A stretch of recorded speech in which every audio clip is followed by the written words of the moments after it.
तो good morning जी, कैसे हैं आप सभी लोग। तो आई होप आप सभी लोग बढ़िया होंगे। तो पहले तो मेरा नाम युवराज है। मैं बीएससी नर्सिंग थर्ड ईयर का स्टूडेंट हूँ। तो आज हम मेरे को टॉपिक मिला है रिप्रेजेंटेशन करने के लिए, जिसका नाम है डिस डिस्प्लेसमेंट या फिर यूटेराइन प्रोलैप्स। ये होता क्या है कि फीमेल में यूट्रस होता है, तो यूट्रस रिप्लेसमेंट हो जाता है कि यानी कि जहाँ पे उसकी स्टेट होती है वहाँ से थोड़ा डाउन हो जाता है या डाउनवर्ड हो जाता है कि मसल्स रिलैक्स हो जाती है। जैसे कि पहले के बराबर ना तो स्टेमिना स्टेट होता है, कार्टिलेज होते हैं, इनमें कम पड़ जाते हैं ताकि। तो हम बात करने वाले हैं इसके बारे में। An abnormal position of uterus. An abnormal position of uterus in which uterus protrudes downward is known as uterine prolapse or displacement। जैसे कि हम बात करने वाले हैं यूट्रस के बारे में। And abnormal position of uterus, जैसे कि एक नॉर्मल पोजीशन होती है जहाँ पे यूट्रस होता है, एक एबनॉर्मल पोजीशन है जैसे कि यहाँ पे यूट्रस में कुछ मिस्टेक होती है या कि ऊपर नीचे हो जाता है या पर कुछ ना कुछ मिस्टेक हो जाती है। Which the uterus of protrudes protrudes protrudes downward is now the uterus prolapse। कि an abnormal position of uterus f an abnormal position of uterus in which uterus protrudes downward is now as uterine prolapse or displacement। कि जो uterus होता है वहाँ जहाँ पर vagina pelvic cavity में uterus होता है, तो वहाँ से नीचे हो जाता है या फिर थोड़ा ऊपर नीचे इधर उधर खसक जाता है। तो उसकी बात करते हैं हम कितना कम ज़्यादा या फिर इससे ज़्यादा, जो कि स्टेजों में बांटा जाता है। जैसे कि फर्स्ट होता है कि first stage uterus is an upper half of the vagina, जो कि आधे वेजाइना से बाहर जाता है uterus. Second is dysentery near the vaginal opening, जो वेजाइनल ओपनिंग होती है उससे भी बाहर जाता है। और थर्ड होता है अपनी प्रोड्यूस आउट ऑफ वेजाइना, जो कि वेजाइना पूरा बाहर आते जैसा हो जाता है। तो इसमें पूरा नहीं आता है, बट ये पर लास्ट स्टेज बात है फोर्थ स्टेज में होता है कि वेजाइना होता है जब पूरा बाहर आ जाता है कंप्लीट रूप से। तो उसके बाद करते हैं हम इसमें ईटियोलॉजी की बात करते हैं। फर्स्ट होती है pregnancy with increase the foetus.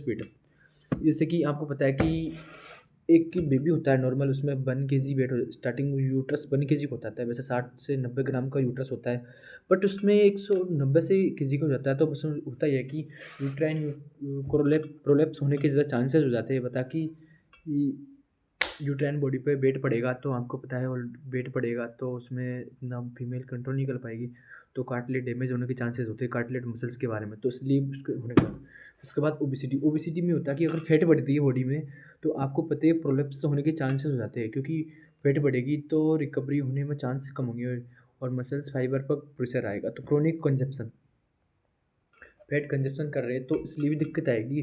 Chronic constipation, अगर काफ़ी टाइम से long stool pass out continuous सही से नहीं हो रहा तो उसमें भी दिक्कत आएगी ना।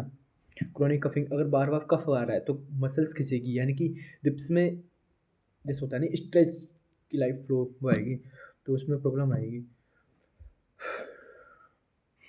और lower level of oestrogen hormone in menopause human, जैसे कि आपको पता है ना कि एस्ट्रोजन प्रोजेस्टेरोन हार्मोन होते हैं बॉडी के, फीमेल के हार्मोन होते हैं। अगर प्रोजेस्टेरोन या एस्ट्रोजन में कमी आएगी तो हार्मोन में मेनोपॉज होने में हो सकता है। Traumatic injury during the any procedure, जैसे कि आपको पता है कोई प्रोसीजर हो, जैसे कि यूएसजी की हो या फिर कुछ एग्जामिनेशन किया हो यूट्रस वगैरह में वेजाइना में, तो उसके थ्रू भी कोई ट्रोमेटिक छोटी मोटी इंजरी हो जाती है तो उसमें की जाती है। फ्रिक्वेंट हैवी वेट लिफ्टिंग, जैसे कि बार बार थोड़ा तेज हैवी वेट लिफ्ट कर रहे हैं तो उसी कारण भी हो सकते हैं ना। और डिस्टोनेरिया difficulty in the lower process, जैसे कि आपको पता है कि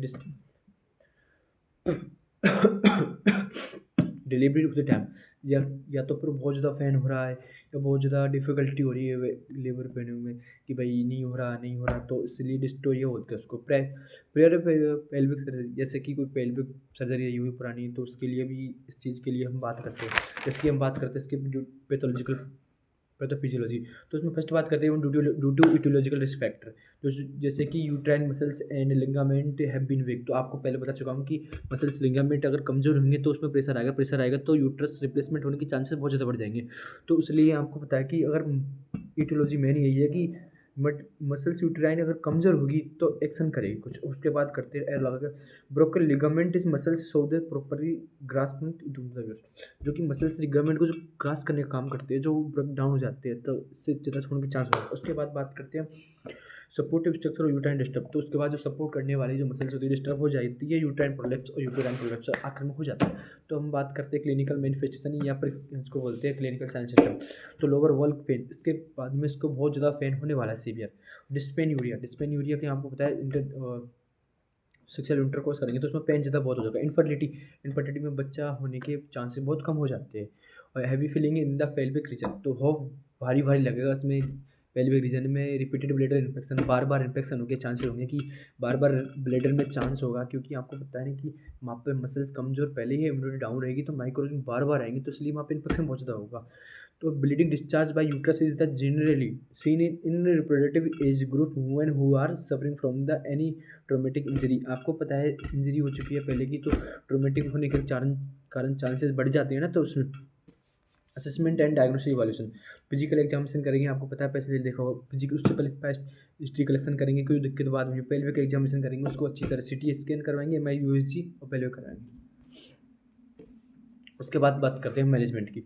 तो मैनेजमेंट देखो इसमें दो प्रकार से होता है, मेडिकल और सब्जिकल। मेडिकल में तो हम उसको ट्रीटमेंट देंगे, जैसे कि एनाल, आपको पता है इसमें पेन हो रहा बहुत ज़्यादा तो उसको एनाल्जेसिस देंगे। ओरल एस्ट्रोजन क्लाइंट्स पर एस्ट्रोजन उसमें कम डाउन हो रहा है तो उसको एडिस्टन की बढ़ा देंगे। वो आज करते हैं सब्जिकल।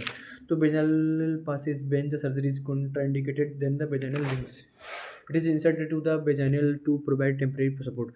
तो उसमें सपोर्ट प्रोवाइड कर देंगे अगर ऐसा हो जाए तो स्टेटोकोमी। नहीं तो बाद में फिर आपको पता है लेप्रोस्कोमी के through tightening surgery of the perform maintain uterine holding down of the effect of uterus. तो उसके बाद यूट्रस को बाहर निकाल दिया जाता है। नर्सिंग मैनेजमेंट की बात करते हैं। नर्सिंग मैनेजमेंट पेन होता है acute pain related to surgery का infusion, alternation in sexual intercourse related to uterine replacement. तो उसके बाद बात करते हैं हम कि उसको यूट्रस को रिप्लेसमेंट कर देते हैं। और activity intolerance related to disturb uterine. तो जैसे कि आपको पता है कि नर्सिंग अब इसमें बना होता है आपको nursing care plan. Nursing care plan के बारे में बात करते हैं, जैसे कि पेन दे दी अपन को, तो पेन किस रिलेटेड हो रहा है असेसमेंट करेंगे, डायग्नोसिस करेंगे। तो उसके अकॉर्डिंग अपन क्या बताएंगे कि